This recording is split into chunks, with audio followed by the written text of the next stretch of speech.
Free fire के कुछ amazing facts. Chinese products में जो मेड इन चाइना का स्टिकर है वो दरअसल चाइना का है ही नहीं, वो कोरिया में मैन्युफैक्चर होता है और शायद इसीलिए चाइनीज प्रोडक्ट यदि खराब हो भी जाए तो भी स्टिकर सही सलामत रहता है। दूसरी तरफ ये जो पबजी गेम है जिसका इंडिया में बहुत ज्यादा क्रेज है, इसे लेकर ये कहा जा रहा है कि ये एक चाइनीज गेम है। ये गेम किस कंट्री का है और किस कंट्री को इसका फायदा हो रहा है ये मैं आपको बाद में बताता हूँ, लेकिन ये गेम जिस कंट्री का कहा जा रहा है यानी कि चाइना का, ये गेम उसी देश में बैंड है। पबजी के अलावा एक और गेम है जो इंडिया में बहुत ही पॉपुलर है। अब तक तो आप समझ ही गए होंगे कि मैं फ्री फायर की बात कर रहा हूँ। दोस्तों, फ्री फायर गेम जिसके दीवाने आज पूरी दुनिया में हैं और अब इस गेम को खेलने वालों की दीवानगी इतनी बढ़ गई है कि एक टाइम ऐसा था जब हर कोई इस गेम को खेलते हुए दिख जाता था। शायद आपने भी ये गेम खेला होगा या इसका नाम तो सुना ही होगा, और अगर नहीं खेला है तो आज की वीडियो देखने के बाद आप भी इस गेम को जरूर खेलना चाहेंगे। तो चलिए शुरू करते हैं आज का ये वीडियो, और इस गेम से रिलेटेड पूरी जानकारी के लिए एंड तक ये वीडियो जरूर देखिएगा, क्योंकि इसके बाद आप अपने दोस्तों के सामने इन फैक्ट्स को बताकर अच्छा खासा इंप्रेशन जमा सकते हैं। और कुछ सवाल है फ्री फायर से रिलेटेड जिनके जवाब हम आपको इस वीडियो के एंड में देंगे, और वो सवाल कुछ ऐसे हैं कि क्या आपको पता है कि फ्री फायर की पॉपुलैरिटी कितनी है, या फ्री फायर को कितने अवार्ड मिल चुके हैं, या फिर क्या आपको पता है कि फ्री फायर में बम फेंकने के कितने सेकंड बाद वो ब्लास्ट होता है, या फिर क्या आपको पता है कि फ्री फायर में जो ये वर्ड बूया है इसका एग्जैक्ट मीनिंग क्या है, और ये कि फ्री फायर किन देशों में सबसे ज्यादा खेला जाता है। हम इन सब सवालों के जवाब आपको इस वीडियो के एंड में देंगे। तो अभी शुरू करते हैं अपना video. So let's start the game. Number 1, free fire बनाने का आइडिया कब और कैसे आया। हम सब गेम्स तो सारे खेल लेते हैं, पर इन गेम्स को खेलते समय हम एक बात ये भी सोचते हैं कि यार अगर ये गेम इन्वेंट नहीं हुआ होता तो हम अभी क्या कर रहे होते। और हम में से कुछ तो इतने डाई हार्ड फैंस होते हैं इस गेम्स के कि अगर हमें ये गेम खेलते दौरान कोई डिस्टर्ब कर दे तो फिर उसकी खैर नहीं। तो उसी का जवाब हम आपको बताने आए हैं कि फ्री फायर गेम का आइडिया कैसे और कब आया, क्योंकि इस गेम के पहले शायद हम सबको ये लगता था कि पबजी मोबाइल फ्री फायर से पहले आया मोबाइल प्लेटफॉर्म के ऊपर, पर सच्चाई ये है कि फ्री फायर मोबाइल प्लेटफॉर्म पर पहले आया। और वो कहते हैं ना कि हर इन्वेंशन के पीछे एक स्टोरी होती है, वैसे एक स्टोरी 2017 में है जिसने फ्री फायर को मोबाइल प्लेटफॉर्म पर लॉन्च करने का आइडिया दिया। हमने बैटल रॉयल गेम्स का नाम 2017 से ज्यादा सुनना शुरू किया, क्योंकि वो साल था जब सारे बैटल रॉयल गेम्स इतने पॉपुलर हो रहे थे। हम में से मोस्टली लोग जानते होंगे कि बैटल रॉयल गेम्स का क्या मतलब है, तो जो लोग नहीं जानते तो उन्हें हम बता दें कि बैटल रॉयल एक online multiplayer video game genre है जिसमें गेम प्लेयर को एंड तक सरवाइव करना पड़ता है, और जो भी प्लेयर एंड तक सरवाइव कर लेता है वो विनर होता है गेम का। बैटल रॉयल गेम का नाम 2000 में आई हुई एक मूवी जिसका नाम भी बैटल रॉयल ही था वहां से लिया गया है, और ये मूवी भी एक नॉवेल पर बेस्ड थी जिसका नाम भी बैटल रॉयल ही था। तो आई होप अब आप सबको क्लियर हो गया होगा कि बैटल रॉयल का मतलब क्या होता है। 23 मार्च 2017 को प्लेयर्स अननोन बैटलग्राउंड का पीसी वर्जन रिलीज हुआ था, जिसको हम लोग पबजी के नाम से जानते हैं, जिसने बैटलग्राउंड गेम्स की दुनिया में तहलका मचा दिया था। और उसके बाद से हर एक ऑनलाइन गेमर की जुबान पर बस एक ही नाम था, वो था पबजी का। इस गेम चेंजिंग सिचुएशन को देखते हुए गैरेना कंपनी के फाउंडर फॉरेस्ट ली के दिमाग में एक आइडिया आया। उन्होंने सोचा कि ये पीसी पर खेलने वाला गेम है, क्यों ना इसी टाइप का एक गेम मोबाइल प्लेटफॉर्म के लिए बनाया जाए, क्योंकि पीसी के कंपैरिजन में मोबाइल तो सब लोगों के पास होता है, और उस समय तक मोबाइल पर कोई भी बैटल रॉयल गेम नहीं था। फॉरेस्ट ली ने कभी सोचा भी नहीं होगा कि उनका ये आइडिया उन्हें करोड़पति बनाने वाला है। फॉरेस्ट ली को ये आइडिया आते ही उन्होंने इस गेम को बनाने का काम गैरेना की दो कंपनी 111 स्टूडियो वियतनाम और ओमेन स्टूडियो नीदरलैंड्स को दे दिया। और आप यकीन मानिए कि इन कंपनीज ने सिर्फ 7 महीने में यानी कि 20 नवंबर 2017 को इस गेम का बीटा वर्जन रिलीज कर दिया था। यहाँ आपको बता दें कि बीटा वर्जन गेम का वो वर्जन होता है जो गेम के रिलीज से पहले कुछ लिमिटेड यूजर्स को खेलने के लिए दिया जाता है, ताकि उनके रिव्यूज और सजेशंस के हिसाब से गेम के फाइनल रिलीज में चेंजेस और मॉडिफिकेशंस किए जा सके।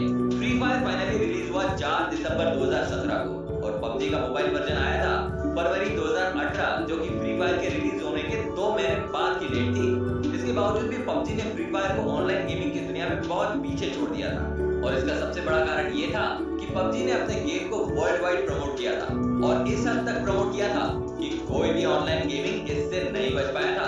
और वहीं दूसरी तरफ 2 महीने पहले लॉन्च होने का जो फायदा फ्री फायर उठा सकता था वो अपने ऑनलाइन प्रमोशन ना होने की वजह से गैरेना नहीं उठा पाया। पर वो होता है ना कि आप गलतियों से ही सीख लेते हैं, और इसी गलती से गैरेना ने सीख ली, और उसके बाद उन्होंने फ्री फायर का अच्छा खासा वर्ल्ड वाइड प्रमोशन शुरू कर दिया, जिसके बाद से फ्री फायर ने पीछे मुड़कर कभी नहीं देखा। Number 2, back story. अब हम बात करेंगे फ्री फायर की बैक स्टोरी की, क्योंकि किसी भी गेम की बैक स्टोरी जानने के बाद ही आपको ये पता चलता है कि वो गेम किस कंसेप्ट पर बना हुआ है। और देखा जाए तो जितने भी बैटल रॉयल गेम्स जैसे पबजी हो गया, फोर्टनाइट हो गया और कॉल ऑफ ड्यूटी, इन सब का कोई ना कोई बैक स्टोरी जरूर होती है। और आप में से बहुत से लोग ऐसे भी हैं जिन्हें फ्री फायर का बैक स्टोरी पता होगा, तो आप लोग इस गेम को बहुत ही क्लोजली फॉलो कर रहे हो, क्योंकि गेम्स तो हर कोई खेल लेता है, पर उसके पीछे के फैक्ट्स पता होना रियल फैंस कहलाने की निशानी होती है। तो दोस्तों, इसकी बैक स्टोरी ये है कि एक मिस्टीरियस ऑर्गेनाइजेशन होता है जिसका नाम है एफएफ। एफएफ से यहाँ मतलब फ्री फायर ही होगा। इस ऑर्गेनाइजेशन का एक ही मकसद होता है कि लोगों को कैप्चर करना और एक ऐसी जगह पर रखना जहाँ पर उनका ब्रेन वॉश किया जाता है, जिसकी वजह से वो अपनी सारी पुरानी यादें भूल जाते हैं। इस ऑर्गेनाइजेशन में साइंटिस्ट की एक टीम होती है जो इन कैप्चर किए हुए लोगों की बॉडी में कुछ मॉडिफिकेशन भी करती है, इसकी वजह से ये अपनी पुरानी यादें भूल जाएं और इन्हें बैटल के लिए तैयार किया जाता है। उसके बाद उन्हें प्लेन से बरमुडा नाम के आइलैंड पर ले जाया जाता है और पैराशूट के जरिए वहां उतारा जाता है और यहाँ इन सब लोगों के बीच सर्वाइवल का टास्क दिया जाता है। उसके बाद वहाँ आइलैंड पर भी एक साइंटिस्ट की टीम मौजूद होती है जो यहाँ मौजूद सारे लोगों पर कड़ी नजर रखती है, मेनली इनके फाइटिंग स्किल्स पर नजर रखती है। और फिर फाइनली जो सर्वाइवर्स इस बैटल में सर्वाइव कर जाते हैं, उसके अंदर साइंटिस्ट और भी ज्यादा जेनेटिक मॉडिफिकेशन करते हैं और उन्हें और भी ज्यादा स्ट्रॉन्ग बनाते हैं, जिसकी वजह से आगे आने वाले बैटल्स में ये सर्वाइवर्स और भी अच्छे से परफॉर्म कर सकें। तो दोस्तों, अब आपको पता चल चुकी होगी फ्री फायर की बैक स्टोरी, तो आप इस गेम को खेलने से पहले इसके कंसेप्ट जान चुके हैं। नंबर 3, दोस्तों, अभी जिस वक्त ये वीडियो हम बना रहे हैं उस वक्त तक आप गूगल प्ले स्टोर में जाकर देखें तो आपको पता चलेगा कि फ्री फायर के करीबन 500 मिलियन प्लस डाउनलोड हो चुके हैं। और लास्ट 2019 नवंबर का डेटा उठाकर देखें तो उसके हिसाब से फ्री फायर के 450 मिलियन रजिस्टर्ड यूजर्स भी हो चुके हैं, जिसकी वजह से अब तक फ्री फायर ने $1 बिलियन की इनकम को भी क्रॉस कर दिया है। फ्री फायर की पॉपुलैरिटी की वजह से फ्री फायर को बेस्ट पॉपुलर वर्ल्ड गेम का अवार्ड भी मिल चुका है गूगल प्ले स्टोर की तरफ से। साथ ही ऐप एनी के अनुसार एप्पल ऐप स्टोर और गूगल प्ले स्टोर को मिलाकर 2018 में फ्री फायर दुनिया का 14 सबसे अधिक डाउनलोड किया जाने वाला गेम था। नंबर 4, वैसे तो जब भी ऑनलाइन गेमिंग का नाम आता है तो हम सबको एक ही नाम याद आता है, वो पबजी का, जैसा कि हमने आपको अभी थोड़ी देर पहले इस वीडियो में बताया, क्योंकि उसका वर्ल्ड वाइड प्रमोशन ही इस तरह से किया गया था कि सबकी जुबान पर एक ही नाम रटा हुआ है ऑनलाइन गेमिंग के हिसाब से। पर अगर हम रजिस्टर्ड यूजर्स और डाउनलोड के हिसाब से कंपैरिजन करते हैं तो फ्री फायर बहुत आगे है पबजी मोबाइल से। पर वो इसलिए नहीं कि पबजी की पॉपुलैरिटी कम है, क्योंकि इसकी पॉपुलैरिटी के बारे में तो हम सभी जानते हैं, पर फ्री फायर के ज्यादा डाउनलोड का सिर्फ एक ही कारण है, वो ये है कि फ्री फायर का गेम साइज पबजी के कंपैरिजन में 3 गुना कम है। और इसकी एक खास बात और भी है कि free fire easily 1 GB RAM वाले फोन में रन कर सकता है। अब वो होता है ना कि बहुत से लोगों के पास बहुत महंगा स्मार्टफोन या एप्पल फोन नहीं होता है, तो यहाँ पर फ्री फायर के ज्यादा डाउनलोड की एक वजह ये भी है कि फ्री फायर को खेलने के लिए आपको कोई भी महंगा फोन लेने की जरूरत नहीं है। इस गेम को आप किसी भी एंड्रॉइड या एप्पल फोन में रन कर सकते हैं। फ्री फायर के अगर आप 3-4 गेम खेलते भी हो तो आपका फोन उतना हीट नहीं होता जितना कि पबजी खेलने के बाद होता है, क्योंकि जैसा कि हम जानते हैं कि पबजी का ग्राफिक्स नो डाउट बहुत अच्छा है और इसीलिए उसका गेम साइज 2 GB तक होता है। जैसा कि हम सब जानते हैं कि पबजी हाई ग्राफिक्स वाला गेम है और इसीलिए उसे खेलने में हम सबको ज्यादा मजा आता है। पर वहीं फ्री फायर आपके छोटे फोन्स में भी इजीली डाउनलोड होकर बहुत ही स्मूथली खेला जा सकता है। और यहाँ हम सारे फ्री फायर के फैंस को बता दें कि गैरेना ऑलरेडी फ्री फायर के एडवांस वर्जन पर काम कर रहा है जिसका नाम है फ्री फायर मैक्स। और ये तो हम सब जानते हैं कि जब हमारे सामने ऑलरेडी एक एग्जांपल सेट होता है तो हम उससे बेटर ही कुछ क्रिएट करने का प्लान करते हैं, तो ऐसा ही कुछ गैरेना भी प्लान कर रहा है। तो चांसेस है कि अब जो फ्री फायर का एडवांस वर्जन आएगा वो बेटर और हाई ग्राफिक्स के साथ डेवलप होकर आएगा। नंबर 5, तो दोस्तों अब आगे बढ़ते हुए फ्री फायर वर्ल्ड सीरीज के बारे में कुछ फैक्ट्स जानते हैं।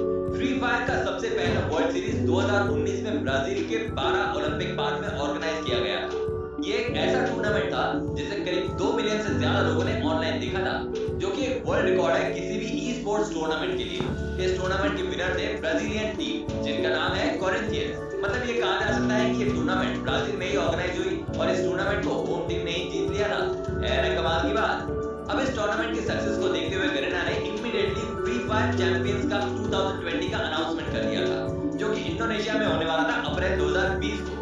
बट कोरोना के चलते इस टूर्नामेंट को पोस्टपोन कर दिया गया, पर बाद में अभी लेटेस्ट न्यूज के हिसाब से इस टूर्नामेंट को कैंसिल कर दिया गया है, जो कि फ्री फायर के फैंस के लिए एक बुरी खबर है। अब बात करते हैं उन सवालों की जिनके जवाब मैंने आपको इस वीडियो के एंड में देने के लिए कहा ना। सबसे पहले बात फर्स्ट क्वेश्चन, जिसका जवाब हम आपको पूरी वीडियो के दौरान बहुत बार दे चुके हैं, जिससे आपको फ्री फायर की पॉपुलैरिटी का तो अंदाजा हो गया होगा। अब बात करते हैं सेकंड क्वेश्चन की। तो उसमें हमने आपसे पूछा था कि बॉम्ब थ्रो करने के कितने सेकंड बाद वो ब्लास्ट होता है। तो उसका जवाब है 4.5 सेकंड के बाद। यानी कि आप बॉम्ब गेम में कहीं भी थ्रो करो, या तो जमीन पर या हवा में, बॉम्ब थ्रो करने के एग्जैक्ट 4.5 सेकंड बाद ब्लास्ट हो जाएगा। और हमारा थर्ड क्वेश्चन था कि बूया इस वर्ड का एग्जैक्ट मीनिंग क्या होता है। तो इसका जवाब है बूया का मतलब होता है हैप्पीनेस, जॉय, एक्साइटमेंट। और अगर आप इस वर्ड को गूगल करेंगे तो वहां पर आपको इसका एग्जैक्ट मीनिंग जो मिलेगा वो ये है कि word used to express joy specially over a well played और विक्टोरियस मोमेंट इन स्पोर्ट। इसका क्लियर मतलब ये है कि जॉय को एक्सप्रेस करने के लिए या आपने किसी भी खेल में शानदार प्रदर्शन के बाद जीत हासिल की हो, तब इस शब्द का प्रयोग किया जाता है। और हमारा आखिरी क्वेश्चन ये था कि फ्री फायर किन कंट्रीज में सबसे ज्यादा खेला जाता है। तो इसका जवाब है ब्राजील, इंडिया और इंडोनेशिया।